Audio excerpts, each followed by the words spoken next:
Happy Friday, and welcome into the PHNX Sun Devils show, brought to you by the DraftKings Sportsbook app, America's top-rated sportsbook app. Don't forget to leave a like, drop a comment, subscribe, even leave a 5-star review wherever you get your podcast. I am Anthony Totri, joined, as always, by my holiday elves. Shane Diefenbach. Yeah, I am. Shawn DePaz. Yeah, he is. I brought a hat today. Did you? An elf hat, but it doesn't fit me because my head's not big, actually. I have a pretty tiny head. I have a big head. But it's like a baby head.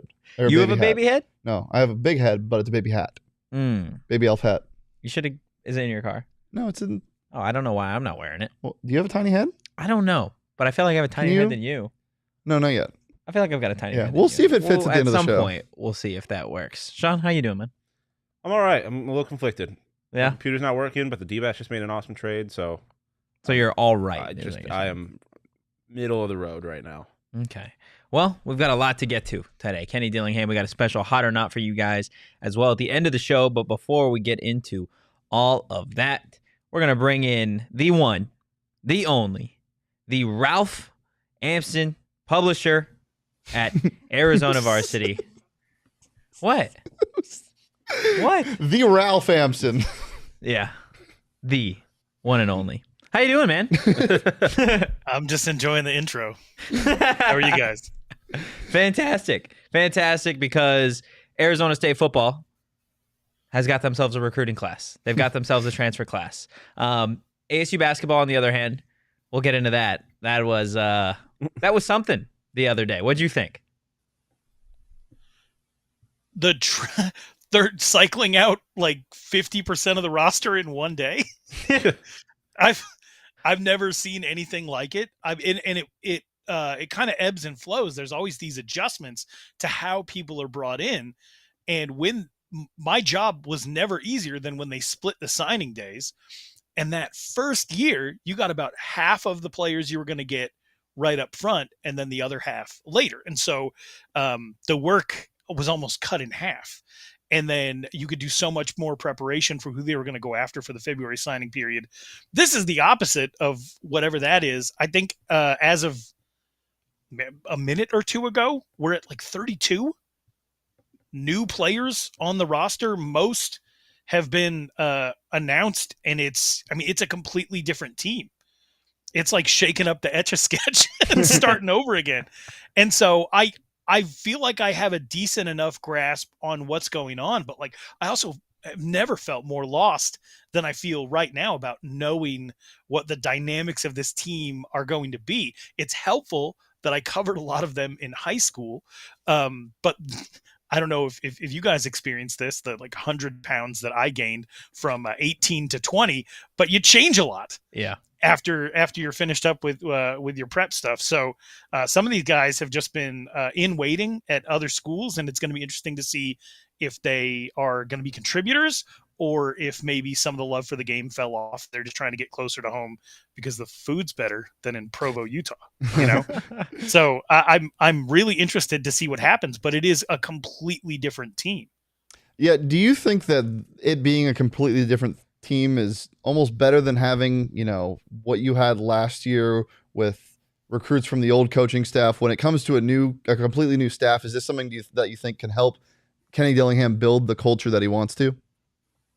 Yes. As a human being, I am very, I get really frustrated when coaches, they all want to tell these recruits they're the best coach. They're going to do the most for you. They're going to develop you the best. But then they look at these obviously D1 players to somebody else on the roster and like, well, I can't do anything with that. Like, it's like saying like, well, I'm a plumber and I'm a great plumber, but if the pipes are PVC and not copper, can't work with them. Well, I'm like, no, then you're good at getting your guys, your thing. So I do want somebody who has the ability to speak a universal language of development in coaching. And I hope that Arizona State has that. And I hope that there are enough holdovers that can help set that culture. Guys like Jordan Clark are perfect for that. Right.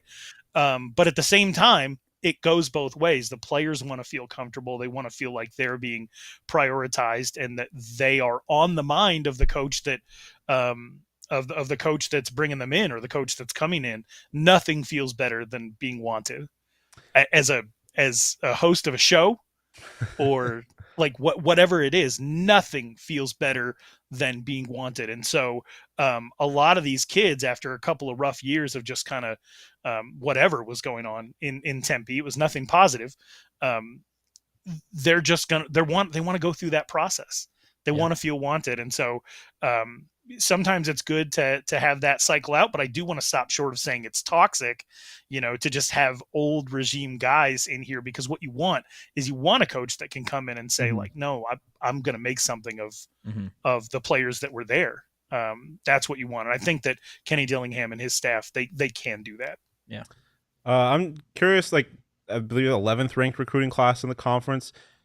Do you have a sense that like this was more successful, less successful? You met your expectations as far as an early signing day could go with a coach who's only been here for as long as Kenny's been here? Well, there was some big splash signings, like guys that didn't even officially visit, right? Isn't Ashley Williams? Yeah, he never wasn't he like Googled Palm Walk? I was like, oh, that looks nice.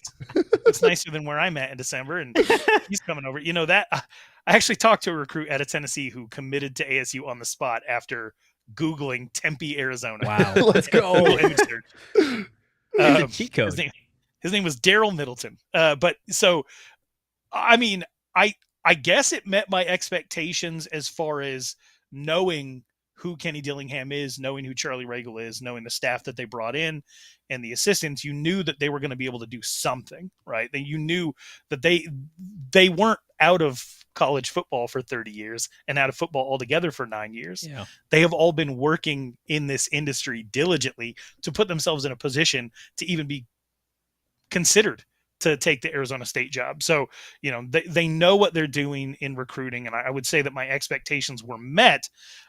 Where I was surprised was getting starting caliber. And I just saw that you tweeted this, Anthony. Starting caliber offensive linemen in the portal in the Pac-12 is manna from heaven, because every team in the Pac-12, USC included, is just holding on by a thread. And you can tell who the good teams are going to be, whether or not they have a functional offensive line going into any given season. UCLA had 4 seniors, and none of them were 4-year seniors. They were all like 5- and 6-year seniors. So you knew that they were going to be able to move the ball. Utah develops very well. USC put together, the class the way that they do. But they also had Andrew Voorhees and guys like that who were developed up through the program. And then Coach Michalczyk at Oregon State, he's been doing the best job. And so you knew that they were going to have success. That was the biggest surprise to me. There are 3, potentially more to come, starting caliber offensive linemen that were brought in via transfer. And that is just so enormous for this team. Yeah, I believe they added one this morning as well to the list that projects to be somewhere along that offensive line, maybe that center position. I'd have to double check on that, but I do believe they got another guy this morning. One thing that I've been dying to ask you is, you are super plugged in to the local high school scene here in terms of football, and you bring in guys like a Jason Mons. You retain a guy like Shawn Aguano, Charlie Regal now also on the staff. What do you think that does for Arizona recruiting? Not just this season, because Kenny has spoken about how, they were just a little bit behind and late to get to some of those guys, but building those relationships for those 4 or 5-star guys 2, 3, 4 years down the line. If you thought about doing something for 10 years straight, you obsessed about it, and somebody gave you the opportunity to do that thing, whether it was write or host this show or like whatever your dream might be, a girl in high school that you struck out with that you get a shot with at the 10-year uni, whatever it is, you've been thinking about it for 10 years. Then I think that it's going to have a massive effect on the approach that you take to the gig. Charlie Regal has wanted to be the head coach of Arizona State for more than a decade. Kenny Dillingham has wanted to be the coach of Arizona State. That's been his dream job from the get-go. To say a decade sounds wild, because a decade ago he was 22 years old. But Jason Mons has been in the midst of watching Arizona State make local recruiting mistakes for a decade, and has been very candid with me about the things that he would do differently if given the opportunity. Most of them are like incredibly obvious things. It's not like anybody's reinventing the wheel. It's just stuff that would drive you absolutely insane to know on an individual recruit basis. Jake Smith, for example, right? They get him back via transfer. He's been injured for the last couple of years. The only player in Arizona high school football history to have 1,000 yards receiving and rushing in the same season outside of Christian Kirk. He could be great, or, his injuries could have caught up with him. But that's a huge pull for Arizona State. When he was coming out of high school, he went to Notre Dame Prep, where Todd Graham's son was enrolled and playing quarterback. Arizona State was his 11th or 12th offer. 11 or 12. That in no universe should that ever happen. Yeah. Jason Mons, when he was head coach of Saguaro, one of the ways that he would soft recruit, put a beacon out to the rest of the state, as far as high school, is say, these are the colleges that showed up on my doorstep today. Thank you for showing up. Now, you have those people's number. You could just call them and thank them if you really wanted to thank them. Mm-hmm. But the purpose of the public gratitude was to let everybody else know these are the college coaches that roll through these halls. So if you're serious about football, you might want to come play for Saguaro, right? Arizona State was never on that list, ever. Ever. Yeah. Like, you don't even have to be recruiting any of the guys. Just go stand there, grab a bagel, hang out on the sideline, drink a cup of coffee, and leave so that you can be included on the list, so that every single time that's tweeted out, every high school coach in the state isn't like, guess who's missing from the list? Which was that way for 10 years. And it was so annoying. And so you have all of these guys that have been thinking about, obsessing about what they would do if they were given the opportunity. And you're going to see a lot of that play out. The fact that it was 3 weeks in and they had a scavenger hunt. Like, who has ever even heard of something like that? Getting all the best players in the state together to explore the campus and gamifying recruiting. Yeah. That's the type of stuff that happens when you've been thinking about doing something for 10 years, watching and grinding your teeth at other people screw it up. Right. Like I have full faith that they are going to execute long laid plans. And it had a little bit of an effect here. Guys like Jackson Bowers, maybe they didn't flip, but in the age of college football now, guys come back. They boomerang back. So developing those relationships now are only going to pay dividends down the road. Yeah, absolutely. It seems like this is finally, you hear it over and over again. Like, ASU needs to recruit in state. We're going to recruit in state. They didn't. ASU needs to recruit in state. We're going to recruit in state. They didn't. This feels like the change. Yeah, this feels like it's finally happening now. And in a time where the Pac-12 or whatever it's going to be seems like it's on the up, what do you think about the pulse of the Pac-12 football landscape right now? Do you think it's getting better by the day? Do you think this is the renaissance of the Pac-12? There are, and I know it's only for a year because we're losing USC and UCLA, but there are 11 very good coaches. There are about 5 proven head coaches, 6 promising head coaches, and Justin Wilcox, who lost both of his quarterbacks this morning. Both of them hit the portal. Yeah. His starter and his backup, which is insane. But outside of that, it has never been a better time to be a Pac-12 fan, to be part of the Pac-12. The attention that Colorado is going to bring to this conference and your sister site, like it's going to be insane. They had, the day he was hired, Bomani Jones talking on CNN for 10 minutes. Like, there are multiple wars going on in the world, and CNN is talking about Deion Sanders in Boulder, a team that hasn't even has made one bowl in 20 years. Yeah. And that's like outside of like Daddy Whittingham, who is chasing USC out of the conference, a defending Heisman winner who's coming back, a 5-star recruit who's hitting UCLA, that flipped from Oregon. Dan Lanning, former ASU grad assistant, bringing in like 3 or 4 5-stars on 1-year note. Like, think about all the good players Oregon has had, and this is their best class ever. Yeah. So I just, it has never been better to be rooting for Pac-12 teams. And then you look at the turnaround of a school like Washington, and you just cross your fingers and hope that Arizona State has something like that on the horizon, where you could go from literally chasing a first-year, second-year head coach out of town because you can't move the ball to the number 1 passing offense in the entire country. And that's what you can do in 1 year now with the transfer portal. And maybe Arizona State has that next year. And that hope is such a different feeling than the last 3 years of being an ASU fan. Yeah.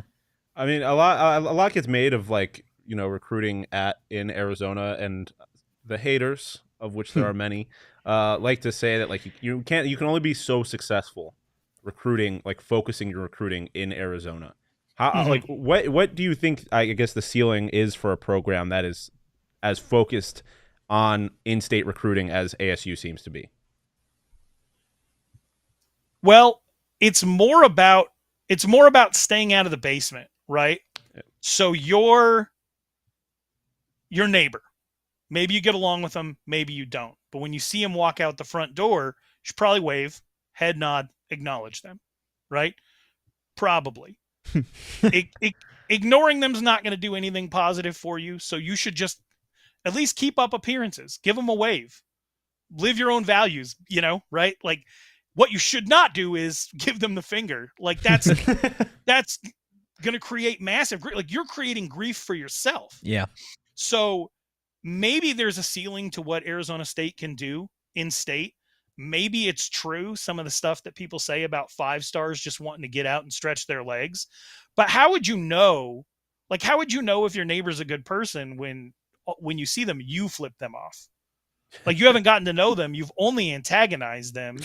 So Arizona State has to do the things to see if any of the theories that we've come up with about why they can't recruit in state are true. We're not even going to know if they're true unless we actually do it, unless they actually develop relationships, unless they actually get out in the community, unless they offer early and maintain those relationships. And as long as they don't antagonize some of the more vocal high school coaches in the state, cut all that stuff off. And if your 5 stars still bounce every single year, then you can finally say, oh, well, it's not us, but we've developed those relationships. We know that they could come back, and you haven't hurt yourself in any way, shape, or form. I will tell you this, though. The baseline expectation of a local recruit is that you are going to acknowledge their presence, be invested in what they're doing, and recruit them. What you have to do to land them is explain how you're different, which Kenny Dillingham did in his opening presser. You have to tell them this is the 40-year plan. This is how we've incorporated, like, this is how we're looking out for DJ Foster 10 years later. Yeah. Who made the decision to stay, could have been a star elsewhere, and now he's here working for Your View. He's got business interests going on. These are the people that he's in contact with. We have a relationship with Brock Osweiler. This is what he's involved in. You have to have a plan. If you approach somebody in state, the baseline expectation is that they're being recruited. So what you have to come with is, this is what your life looks like 40 years from now. And they might not be able to get that, but their parents will, but the people around them will. And you need that support structure to reaffirm in recruiting. It can't just be one assistant coach, because like Arizona State has seen, when that coach bounces, you lose all of that connective tissue and relationships. Mike Norvell left. He took half the staff with him. Yeah. And then all of a sudden ASU, which had no problem recruiting before that, was completely devoid of in-state relationships. Mm-hmm. And they've kind of been lost ever since then, until Kenny obviously coming back. We do have a little bit of breaking news that is now official per Twitter. So Idaho State receiver Xavier Guillory is headed to the Pac-12. He's going to be joining Kenny Dillingham here in Tempe. So ASU adding another playmaker from the transfer portal. I thought X gonna give it to you was going to leave with Xavier and Valade gone, but we got another X with Xavier. Ralph, on this, not only getting Xavier, but taking a look at the wide receiver position, or I guess just the offensive skill guys in general, right? You got Jalen Conyer still. You got Elijah Badger still. And now you throw in X along with a lot of the other guys. Just how good do you think this offense can really be? As long as you keep whoever is at quarterback upright. I mean, if you're looking at Bo Nix and Oregon as the both model for what the offense is going to look like and the improvement model as far as what Bo Nix was able to accomplish at Auburn versus what he was able to do at Oregon, the biggest difference is that 11 games into the season, he'd only been sacked twice. Like, you guys, we could do something if we weren't getting touched. Yeah. Right? Something. We could at least throw a clean interception. But so having all of this talent at receiver, and I mean, they really have, I think when it's all said and done, you'll be able to say this is a top 6 team at receiver, a top 4 team at tight end. And the concern is probably going to be like, do we have a running back that can take 200 carries if need be, but they kind of rotated quite a bit at Oregon. As long as the quarterback's jersey stays clean, something's going to happen for this offense. And that was the, everybody looks at what Oregon did, but nobody talks about the fact that Bo Nix was untouched for a and when he did run, it wasn't like the Jaden Daniels, like, I'm bailing on this. It was designed. Yeah. Right. So if you do have a mobile quarterback from the get, even somebody like Trenton Bourguet can run this system if he knows, all right, I'm just getting 8 yards and getting out of bounds so that we can move the sticks and not be stuck in a second long, third and long.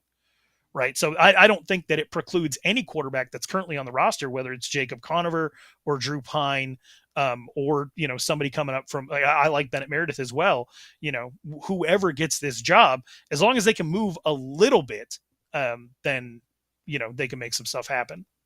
It's going to be exciting, man. It is going to be a lot of fun for ASU football. Before we get you out of here, I do want to talk to you a little bit about ASU basketball. Okay. It was a rough outing. How many days ago was it? It feels like it was yesterday that they got their ass kicked, quite frankly, by 37. I'm just curious as to what you thought about that game, and then I guess just Bobby Hurley and what he's been able to accomplish over the first 11 games and change so far. Did any of you procrastinate your way through Cronkite? Boys. Yep. Okay. I didn't. I did. But you wouldn't have if it didn't work most of the time, right? Correct. Probably. Right. So sometimes it did not work and there was a disaster. Yeah. Right. ASU basketball has been digging themselves a hole over and over and over again, only to get out of it in the second half. And then you have the Dons host and put up 50, and you're already down 27. I think it might be the widest first half gap.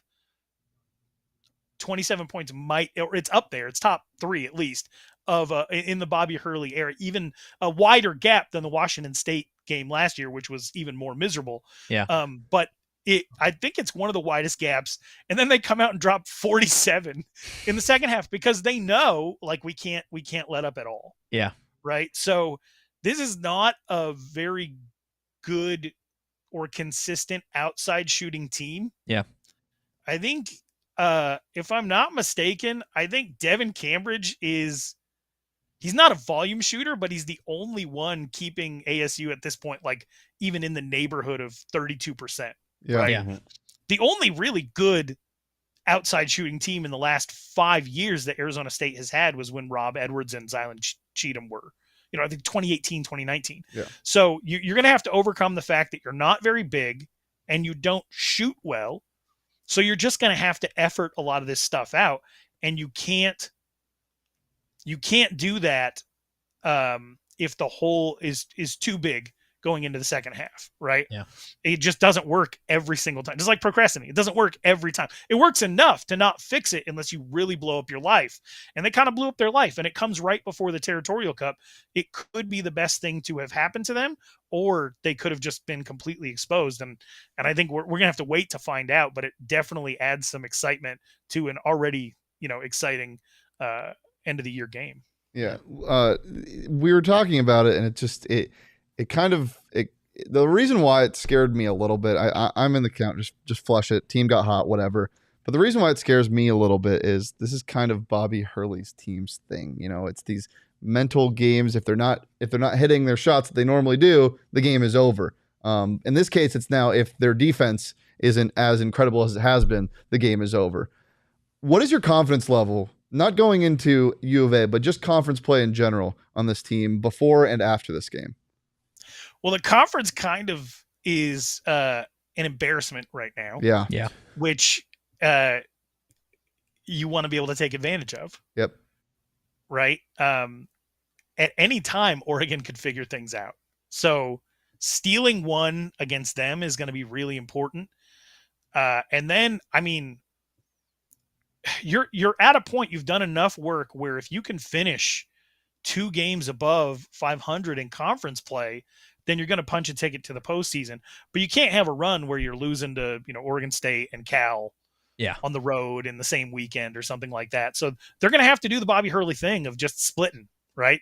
1-1 with all these teams. And if they could steal one from UCLA, that would be massive. But the way this team is, they're going to be in every game effort wise, unless somebody comes out and shoots 52% from 3. They're going to be in every game. So it's just a matter of, they've learned a lot about how to win early in the season. I think this is a tournament team. And I think it's a tournament team in part because the Pac-12 is having a down year. But I think that should be the expectation. Yeah. It's definitely been an exciting start to the season so far, to say the least. In terms of ASU football, it's definitely going to be interesting to see how the next few weeks and months play out ahead of the spring game, which we know Kenny went on record yesterday saying that he would like 45,000 people in attendance at that spring game. So we'll see if we can get anywhere close to that. But Ralph, we appreciate the time as always, man. And the analogies were 100% today. They were amazing. Absolutely loved them. It's called baby birding. I don't understand things unless they're chewed to bits. So I have to do it for myself, and that's how I talk to other people. An analogy for his analogies. It works, and sometimes people get upset. An analogy for an analogy. Absolutely love it. Happy holidays, Ralph, and thanks again, man. See you guys. Appreciate it. Thanks. I do want to get into some of the Xavier highlights that we've got, just so people can get an idea of what type of receiver he is. He is 6'2", so he's bigger than some of the guys that they have brought in terms of the transfer portal, and he was one of Idaho State's best receivers this past season. Shane, it makes a lot of sense as to why they're getting a guy that a couple of the coaches are familiar with. Oh yeah, well Charlie Ragel's very familiar with him. He's just following Ragel. It makes sense, and it's not one of these transfers where like, oh yeah, you're just getting another piece. No. This is a guy that can be a breakout star. Yeah, he's got eligibility, he's got the height, and look, I mean, the man could jump. Yeah. So adding this with the receiving core and just pass catching core that's already loaded. It is loaded, dude. It's insane. Like, this isn't just thank God we needed this guy, but it's also not just another piece of the. No, this is like your 3. This could be your number 3. This could be your number 2. Yeah. I'm so happy I can just use the X go and give it to you thing still. Yeah. But I mean, this guy's a motherfucking playmaker. Like, look at what he's doing. When he mosses people, can we call it the guillotine? We can. Ooh. We can. Maybe the guillotine? Guillotine? We'll workshop it. Yeah. But I mean, he's just based on these highlights. This is a playmaker, and that's a kind of guy that will thrive in Kenny's offense. Yeah, exactly. And Kenny will tell you firsthand that this offense is built for playmakers, explosive players. If you want your stuff on SportsCenter, you come here. Yeah. That's what he's gonna bring. So Idaho State, low key, there it is. fire uniforms. Not as fire as the uniforms. Is he gonna wear 1 too? That'd be pretty awesome. Oh my God, we got another X wearing 1, dude. Things you love to see. No, I think he definitely has the potential to be the number 2 guy. With Elijah obviously at 1, you've got Geo Sanders probably fitting in at the 3. And then that's without even discussing some of the transfer guys they got, some of the recruits they've got. Jake Smith. That's why I say Melquan 3. Stovall. Yeah. Like, there are a lot of guys that are definitely gonna be interesting pieces. Yeah, the reason why I said 3, I'm not putting Smith at 2. I'm putting Conyers at 2. I think Conyers is going to be utilized like crazy in this RPO vertical pro style fast offense. Yeah. Tight ends can leak, and shit, a 5-yard dump off to Conyers turns into 25 real damn quick. Yeah. With his catch or his yak ability. So. And Messiah Swinson too. Like, I know the I don't want to say the verdict is out on him because of the last regime and the way they utilized him. I mean, we saw it with Conyers. They didn't utilize him really at all. And Messiah Swinson, at a size of 6'7", you are going to get targets in this style of offense. You're going to see a lot of 2 tight end sets. And I think they're going to feed him just as much as they feed Conyers, which is going to be exciting because, look, if you're a defensive coordinator, right, in the start of your week, you've got all your defensive assistants there. You're like, okay, we're going to game plan against Arizona State's offense. Who do we need to double? Who do we need to focus on? You're like, okay, Elijah Badger. Bet. We could do that. Do they have a number 2? They do. Jalen Conyers. Okay, then what? Then you've got Messiah Swinson. We haven't talked about the Carlos Brooks or Cameron Scatabo yet. We haven't talked about Jake Smith. Yeah. Like, there are a lot of weapons. We haven't talked on about this Jake team. Smith at all. No, we haven't. Go look up Jake Smith. Go look Like, up his highlights. There are a lot of talented pieces, and it's going to be exciting to see how Ooh. Kenny utilizes these guys in the offense. William with Oh, a the great ghillie suit? nickname, the ghillie suit, because he covers and hides DBs. Well done. like Well it. done. Joe Look, makes such a weird point about this portal. He says it's so funny how the portal impacts the team. We were just loaded at running back and had almost nothing at receiver. Now it's the opposite. Same goes for having a lot of backer depth and light in the secondary. Like, I wouldn't say we have nothing at running back now. Like, I understand what he was saying with wide receiver last year. You know, it felt like it was just Elijah Badger and then everybody else until Conyers came on. But yeah, it's strange. Now, like, this team went from, is Elijah Badger even going to be here? Who's going to be the number one receiver? To be like, oh my God, they have a lot of pieces. Well, I'm excited because we talked to Iguano yesterday, and it sounds like it's going to be a little bit of a three-headed monster at running back. It's not necessarily going to be Which is what we've Billy seen. did.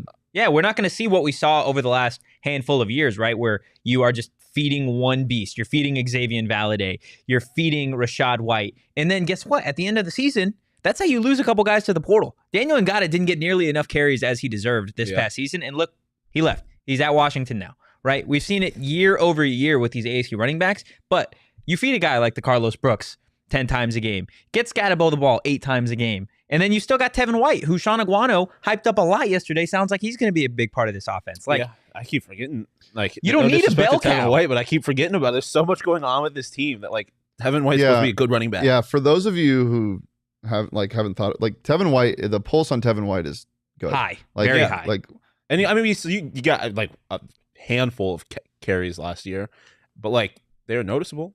Like he made the U of A game. Yeah, that one big running against U of A. And he's their big dude. But yeah, I mean, like, it's not just this is a guy that's a project. Like, the coaching staff expects him to make a huge impact. Like, from what they have seen from him, like, obviously they weren't here to see him in practice every day, but they know what he's capable of. They've heard it. They've seen it. Like, Yeah. Shit. I mean, he could be really. It's fun. It's exciting. We do want to get to the Kenny Dillingham interview, but before we do that, I want to tell you guys about Four Peaks. You guys can join us at the inaugural PHNX Tea Party presented by Four Peaks at Dobson Ranch Golf Course. Guys, we're running out the entire driving range. Come hang with Big Drive Energy, the PHNX crew, and fellow diehards for a night of golf, food, drinks, contest prizes, and more. Look, I had to do that even without a breath. It was great. Our PHNX Suns crew will be hosting a watch shout at party. Shawn. Yes, It was a for the shout out. Suns versus the T-Wolves. Four Peaks is going to be out there providing some beer samples and some swag. Guys, check the link in the description to reserve your spot right now. And for our diehards, check Discord for your special link where you guys are going to save 20% on this awesome event. Yeah, and before we get there, we got a big event on Sunday, being Christmas and all Yes, the sir. games, and we got a loaded slate of NFL tomorrow. So if you want to make some last-minute coin before we all get coal and have to watch the Cardinals play on Christmas Ooh. Day, Or you could just watch the Suns. yeah, just watch the Suns. Go ahead and download the DraftKings Sportsbook app. When you sign up and you're a new customer using that promo code PHNX, you place a $5 bet on any NFL team tomorrow to win their game. If Yep. they do, you get $150 in free bets instantly, only at the DraftKings Sportsbook with promo code PHNX. Do we like anything this week? This Ooh. weekend? Like a lot? A lot? Mhm. I like the under in the Broncos-Rams game. I love Bills -8. I think Johnny took the over in the snow game that is the Browns and Saints. That what is the over at Like 20? 32. I Like- honestly kind of just want to fade Johnny Yeah. at everything in Yeah. terms of his picks because he doesn't hit too often. It Well, doesn't yes, seem he like. does. Don't be so mean. Yeah, I don't know. Well, if you want to hit often, download the DraftKings Sportsbook app. Use that promo code PHNX. Get $150 in free bets with any team that you bet on wins when you bet on their money line. It's promo code PHNX this week at the DraftKings Sportsbook app. Minimum age and eligibility restrictions do apply. And see those show notes for more details. Let's It's get a to Dilling Jam. Oh, it is a Dilling Jam. Christmas Jam, pump it Dillingham. up. What? The jam. Christmas pump it glaze. up. Oh, there you Christmas glaze Dillingham. So we do Honey have Dillingham. a 10-minute interview with Kenny Dillingham to share Uncut, with you raw. guys. Uncut. It's just great stuff. Absolutely great stuff. Before we get into it, shout out Shane for filming, editing. It's beautiful. Shout It's out beautiful. Tree for the questions. It's And absolutely shout out, beautiful. shout out Shawn for the emotional support. Yes, 100%. 100%. Let's get into it without further ado. Here is Kenny Dillingham. Coach, just what's it been like just being back home now for a couple weeks now? Busy. That's the easiest way to put it, but it's been awesome. You know, I drive down the streets, right, and all of a sudden I end up at the burrito spot I used to go to when I was in college, right? You know, it's changed names, but, you know, I don't even know the new name of it, but the burrito tastes the same. So, I mean, stuff like that where you can't replicate home, you can't replicate when you walk into a building and there's a little more passion when it's a place you want to be and not just a job. And for the majority of our staff, this is a destination. This is a place that they want to be at for the rest of their careers. Yeah, that's something I think that we have both said, just getting the chance to talk to everybody. It seems it's very calculated with all of them, and they all very clearly have a connection here. Going through and deciding who you wanted to have that phone call with to bring here. Was it tough, or were there guys that you knew in the back of your head, you're like, okay, if I get this job, this is who I want here? There were guys I knew, like I knew I wanted Brian Ward. I played him, and he's really good. So I said, I would like him. I would not like to play him again. So the best way to not play him is to hire him, right? And and it happened to be he's from here, so it's like a 2-for-1, right? We played him. Probably schematically, you know, it's a guy I don't ever want to play again, so we just hired him. That was the easy way. You've described his defense as chaotic and chaos, full of pressure. How would you describe your offense? Pro-style offense that plays fast. You know, we're going to be pro-style with our mic points. We're going to challenge you mentally to learn the game at an NFL level, but we're going to play with a tempo that allows us to be explosive, right? This is a system built for playmakers. If you're a playmaker, you want to play in this system. It gets you in one-on-one situations, right? Sometimes it gets you in one-on-none situations. It is built for playmakers. So this is a system, pro-style offense that plays fast, that's built for playmakers. We ask people, or specifically players, to compare their game, for example, right? The Carlos Brooks models his game after Nick Chubb. We've talked to Scatterbo. He models his game after Christian McCaffrey. In terms of coaching, how do you model your coaching? I think a mix between, I would like to say, Pete Carroll, Mike Norvell, and Tony Dungy. I think those three guys, when I look at guys that I want to be remembered as, right, I think Pete Carroll has that positive energy that has always fed off to his team, and they've always played extremely confident because of it. Mike Norvell, and I've never been around him other than a few times, Mike Norvell has just created that culture of work. Like, we're going to work, we're not going to waver from the work, and we're going to continue to work, and look what happens if you continue to work and you push through all the bad times, you eventually get there, right? And then Tony Dungy is just somebody that the players can go to for the rest of their life. When you hear anybody talk about Tony Dungy, they can call him, they can pick up the phone, and they know Tony Dungy's there to help them. And because of that, those players would run through a wall for Tony Dungy because they knew how much he cared about them. Definitely. You've mentioned how busy the last month has been for you. Throw on top of it an 8 to 9 month old. How has it been trying to balance that whole life? Yeah, the last 3 weeks I've tried to at least have 1 week where myself, my wife, and our little boy Kent has been able to do something. So we went to Zoo Lights the other day just to do something. And, you know, it's nice being in a city that you can go to a thing like Zoo Lights. I mean, little Kent was up there strapped in debris, and they're walking around, and he's looking, just making faces and as happy as you could possibly be. And I mean, that's really what this is about. Life in general, our program's about life and being successful in life. And what life is about family and relationships and enjoying it. If every day you wake up and you're miserable, I don't care how quote unquote successful you are based off other people's measurements, right? It means nothing. You better fall in love with learning how to enjoy getting better in the work. And the sooner you fall in love with the process of growth and the process of work, the happier you're going to be in life. And I firmly believe in that. And that's why this is going to be about having fun here. Can you have fun and work harder than anybody in the country? Can you do that? And that's the challenge, and that's the mission. Coach, at 32, you have had a handful of coaching jobs. This is obviously the first head coaching job. I'm curious, what has been your low point of your coaching career? And then on the flip side, what has been the highlight thus far? Low point? I mean, obviously at Florida State year 2, when we were in a process where we had to get better, we were 0-4 to start that year. Right now, we finished that season 5-2, and we completely flipped the culture. So I would say that would be the low point. Was, man, this is tough. Is this plan working? golly, we're year 2, we're 0-4, we're trying to flip this thing. Is this plan working? But it was also a high point at the same token. So I would say it's the low and the high point because I learned through that stage, yes, we hit the low point, but you eventually have to hit rock bottom to climb and to get back up. And we hit rock bottom, and then we got better and better and better. And that's when the kids really bought in to the work. And now you look at them, we finished the last year, 2 years ago, 5-2. And then you look, they built on that, and they finished this year 9-3. But it all started the second half of that last year. And I think for me, that was the low point, but it was also my high point because when those kids didn't quit and those kids kept fighting and they pushed through that stage, it was also showing that, man, you can't waver from what wins. You can't waver from your culture. You have to stand firm, and those kids stand firm, and now look at them. And I think that was the high and the low point. Coach, in just a handful of weeks, you guys have made waves in both recruiting and the transfer portal. I know you're going to talk a little bit later about it, but a couple guys I have to ask about. Drew Pine, I had the chance to cover him at Notre Dame for a couple seasons. He was never the quote-unquote guy there. Coming here, why is this situation different for him? Yeah, well, like I told him here, he's going to have to compete, right? Our first day of spring ball, Trey, I mean, we're gonna send a starter out there that's been a starter here in the past. I told him that. All the guys we took, right? Because that person's earned it. And it's, all of their job on this team to win the job. My loyalty and what I want to do here is get people set for life and to win football games because I want to be here for 35 years, right? How do I do that? Play the best player.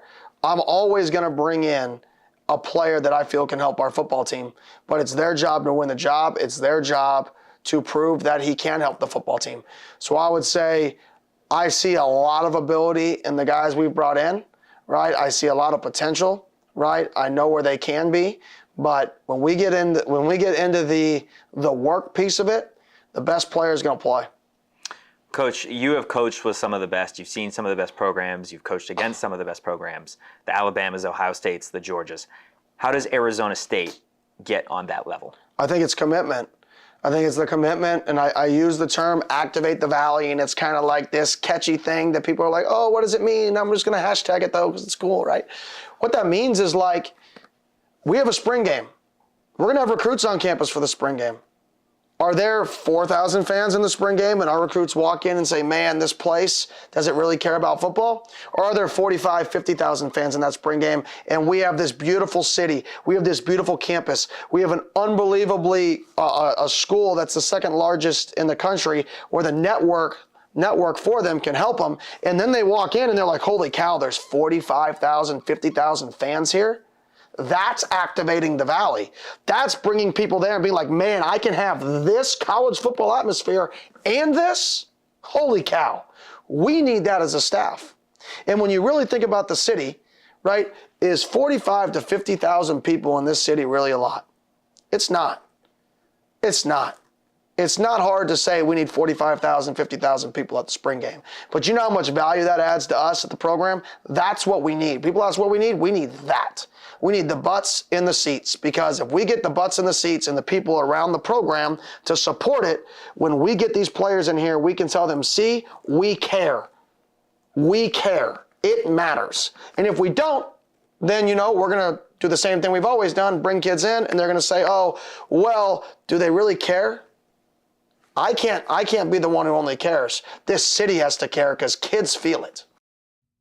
That's awesome. I love him. He is him along with, all of his assistants, really. We got the chance to talk with all, I believe there was 11 of them yesterday, and they all at one point made you go, wow, like they're building something here. And it is going to be a special time to be an Arizona State fan, I think. But sticking with Kenny, we've obviously got the other interviews that will play throughout the next couple of shows. But Shane, what stuck out to you most about Kenny? Off camera, when he entered the room, it's his attitude is infectious. I can't imagine how much energy that injects into a football field. Yeah, at practice, walkthroughs, in film, even like. Shit, there might be players that are waking up at 7 a.m. to study film like, oh my God, this dude, he doesn't stop. It's amazing how much he cares, and not just about the team and winning games, but about this city, about Tempe, about Arizona State University and what he wants to see on this campus.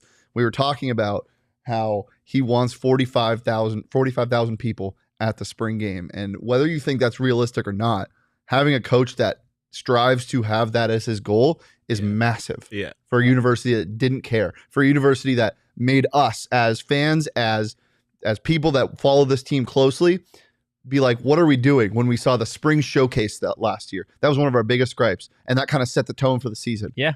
That can change immediately with Dillingham and his staff. Yeah, I mean, the chat is hitting what stuck out to me. This man is 32 years old. 32. I'm 24. He's 8 years older than me. I am not going to be that in 8 years. I'm not going to be that polished or that passionate about anything. Like, he just seems like he's passionate about waking up in the morning. I'm not. Like, it's crazy. And you mentioned that the 45,000 thing, and I said while it was running, he's being dramatic, but he doesn't think he's being it seems dramatic, but he believes it. Like, you could tell, it is no hyperbole. But with that's him. the whole thing with Arizona State's fan base, is you hear that as an Arizona State fan and go, you scoff.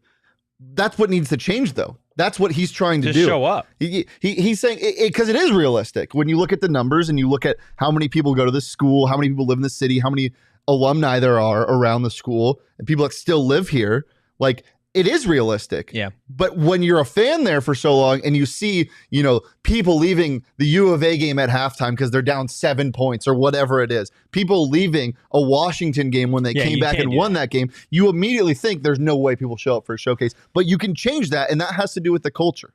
Yeah, it starts somewhere. I want to get to Rachel's super chat here. $5. Great content as always. It has been a great year, and I can't wait to see what you guys are able to accomplish next year. Rach, thank you. I wish I had a top hat. Thank you so much. Retweet.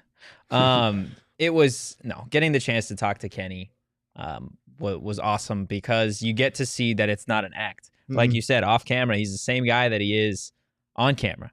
And mind you, this is 9 o'clock in the morning. This guy is fired up, ready to go. Yep. This is something that I didn't even think about that. If you are, I wasn't even awake yet. If you are a high school student and you are looking to not only develop as a player but further your career as a football player, this guy is going to get you there. Yeah. And even wins aside, this is a guy that cares about Arizona State, right? We said it about Shawn Aguano. There's a guy that cares about Arizona State. And that's what this entire offseason has been about, is getting players, getting coaches, getting fans back to the Valley that care about Arizona State.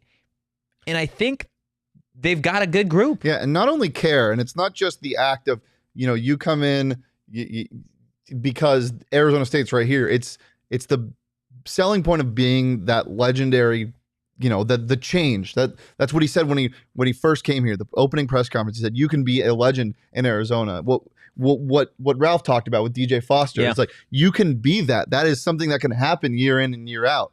And him being 32 years old is something that you look at and be like, wow, that's crazy. But it's not just him; it's the entire staff. Rashad Samples, who came from the Rams as the running back coach, 28 years old. His attitude is infectious. That's wild. He blows my mind. How you talk about somebody that's mature for their age. He's part of one of our last segments.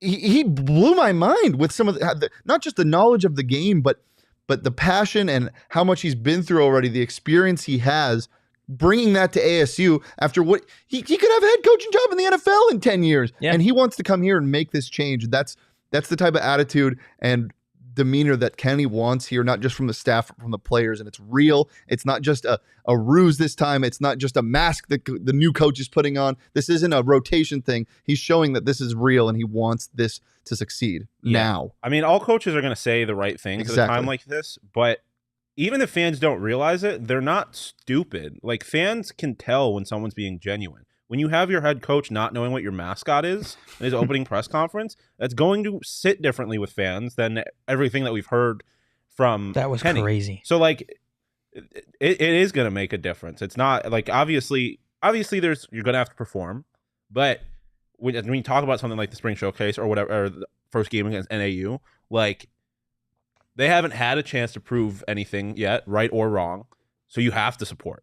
Like if you're a real fan, you have to support. The Because slate's all clean. you have right now is potential and excitement. The slate is clean. So the expectations, anything you want to bring over from previous regimes, I've never seen a staff look like this. So you've got to throw any, preconceived notion of what this team is going to be like out the window, because it's not. Throw your old fandom out the window. It's replace the culture. You are a fan of a completely new program. Yeah, you are. And it's super, super exciting. I do want to get to Jacob's question about the support staff. But before I do that, I want to tell y'all about these comfy ass seats. Brought to you by More Furniture, guys. The holiday clearance event is happening at More Furniture right now, and you could save up to a whopping 50% off. Guys, you're running out of time here. You're running out of time to take advantage of this deal. The holiday season is upon us. Christmas is just a couple days away, and if you're procrastinating on gifts like I am, maybe you should go check out More Furniture. Yeah. I discovered a cheat code. The gifts? Yes. What? You just go home after Christmas. Go home in January. I'm gonna do all my shopping after Christmas. So should I just go dark then on socials? Yes. If I'm not ready, just disappear. Your mom's gonna send out a search party, and then you're just gonna show. Oh, it's just Christmas shopping. That's happened before. Oh boy, A search party. I woke up in my car. That did happen before. Okay. Wow. Oh God. Hey guys, check out morefurniture.com for that holiday clearance event. I'm trying to figure out when my flight leaves to go home, because I think it leaves late enough that I can stop at Burrito Express and bring it home. That would be amazing. I've had Burrito Express 2 of the last 3 days. And we're gonna have it on Monday. Oh yes. Right? God, it's that so makes funny because God, Max every day, every week he sent, or every time we get Burrito Express on Mondays. Come here, show your face. Come here. Show your beautiful face. Look at this sexy marketing Max man. Pleasure. Pleasure. Two-pack. Yeah. Max sends out, every time we get Burrito Express, he's like, "Oh, send your orders." It's the same every time. For me. I'll be honest. Every time. You send in Slack the emojis. I hit one for every single one. That's what I do to prompt people to do it. Yeah. I was gonna do that, and I felt like it made me a bad person. Good to know that I can order. Because I order extras anyway. Yeah. So there's a couple extras of each flavor. Hell yeah. You're Breakfast Supreme. Right? Breakfast Supreme. Duh. Duh. But you can't go wrong because the best burritos on the planet. Go check them out. They got locations just about everywhere, and give them a follow at Burrito EXP on Twitter. Max really is the MVP. He really is. I'm He's the MVP because I was voted the MVP by the mayor, but Max was voted MVP. Yeah, by the vice mayor. By the vice mayor. Okay. Same, but Before Hot or Not, I want to get into Jacob's question, and we did talk about it a little bit yesterday. And we do have 10 more interviews for you guys, like I mentioned, over the course of the next couple of weeks. But some of them. There's 10 more. Some of them. You'll need to be a diehard to watch. So. Ooh. I didn't even know that. Guys, Shane, who'd you enjoy talking to most? Charlie Regal. Yeah. You'll see why in a sec. It was a lot of fun. They were all great guys. But without further ado, we do have a special Hot or Not for you guys. We're going to do our usual Hot or Not at the end of it. But we've got, I don't even know how to preface We've this. got Hot or Not with the entire ASU football coaching staff. Yeah, here you go. First topic, themed parties. Not. What do you have against themed parties? I don't necessarily have against. I'm just not a flashy guy, so I don't love. I'm not saying I don't enjoy them, but I'd lean more towards not than not, just because. And my wife gives me crap. She goes, "Why don't you sometimes?" I'm not flashy. Hot explanation. I think it's theme parties make it so much more interesting as it goes. You just don't show up to a party. It's themed. You wonder what people are going to be dressed at. So I like those things. Not for me. I have theme parties. My wife likes them. I don't. I'm kind of boring that way. It's just not me. I'm a big dude. I just want to do my thing, get out. Not. I hate the things because you got to dress up sometimes. It's pajamas, and I want to wear pajamas. I don't want to dress up for Halloween. I'll go to a party. I like to party. I like to hang out. I like to have get-togethers. I'm grown now. Get-togethers. The college are parties. Now they're get-togethers. But the theme ones drive me crazy. I'll say hot theme parties. Is there anything about them that are hot? No, I like old school parties, like 80s, 90s, wear your jersey, 2000 parties and stuff like that. Oh, I'm going to say not. I mean, I think the older you get, it's harder to come dressed in a costume, just my opinion. So I'll leave it at that. Not hot. A party is a party. It don't matter what you put on. If we're going to party, we're going to party. The flea flicker. Hot. The flea flicker, you know. I know Kenny's going to want to run it up. You know, I'm excited about, you know, what he's going to do on offense. You know, he's super zealous. You know, he's going to help us out on defense, you know. Not. I'm a defense guy. I hate trick plays. It's hot to this day, ain't there? You'll see in every, especially during the bowl season, you'll see that flea flicker at least once a game. So it's hot. You know, it's hot. I like it because you slow down the defense. Whether it works or not, slow them down. All them safeties come down here and be Superman. Slow them down. Hot. Right? Anytime you can get a guy to believe you're running the ball, anytime you can sell run action, run fake, and then bomb over everybody's head, it takes the gas out of the whole stadium. Like, oh man, we're embarrassed. Anytime you can get off a flea flicker, go for it. Always hot. And off the flea flicker, you got to throw the post, you know? So it's, hey man, I might even go reverse flea flicker on you. Double hot. Hot. I will. At the right time, the right place. But it's got to be well timed. Hard no, because if teams are trying to run a flea flicker, either one, offensive coordinators are trying to get a job, or two, their offense isn't working. Love it. I love hot because I just love the funk of the game. We call it the funk or trick plays. I think that every offensive coordinator needs a couple in his back pocket just to make things interesting, because you always catch a couple of teams. And so anything that can re-energize, make it interesting in the football game, I'm all for it. Birds. Just any old damn bird? Just any bird. Hot. We need birds in our lives, you know. Everything works, you know what I'm saying? You know, God put these animals on earth for a reason, for a purpose. So there's a purpose, you know. Birds they have a purpose in life, so they're hot. Not? Not hot. I don't know. Nobody likes to get pooped on by a bird, right? That's fair. That's fair. I go not. Birds, okay. Birds, not. I mean, there's a bird. I was playing charades with a 6-year-old yesterday, and he was trying to get a bird. I don't know, it's a bird. And she goes, oh, it's a raven. I said, okay, whatever, it's a bird. To me, yeah, a bird's a bird. A bird? Yeah, like birds. Not. Because all I think of birds is them crapping on my car.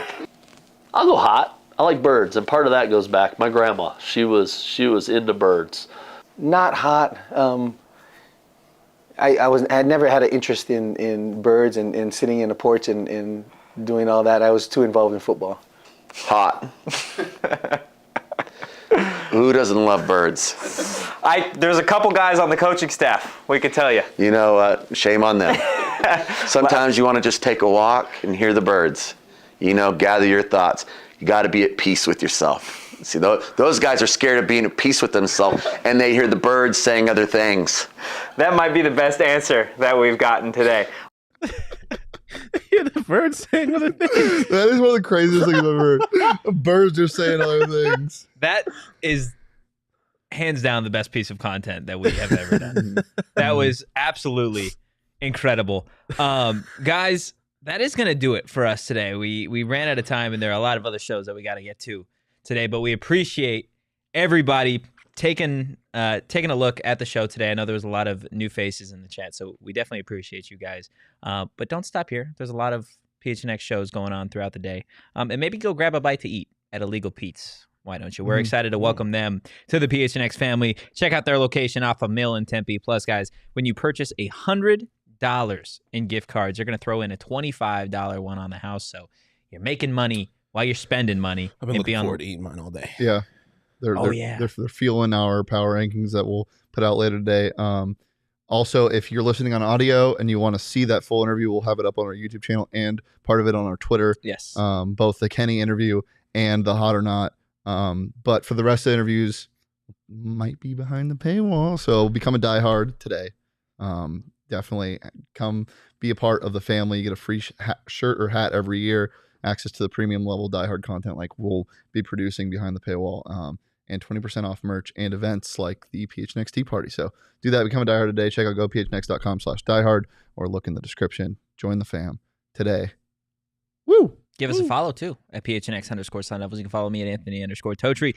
You can follow Shane at Shane Deef, and you can follow Shawn DePause at Shawn_DePause. Fan of the flea flicker as always. Happy holidays. And for now, peace.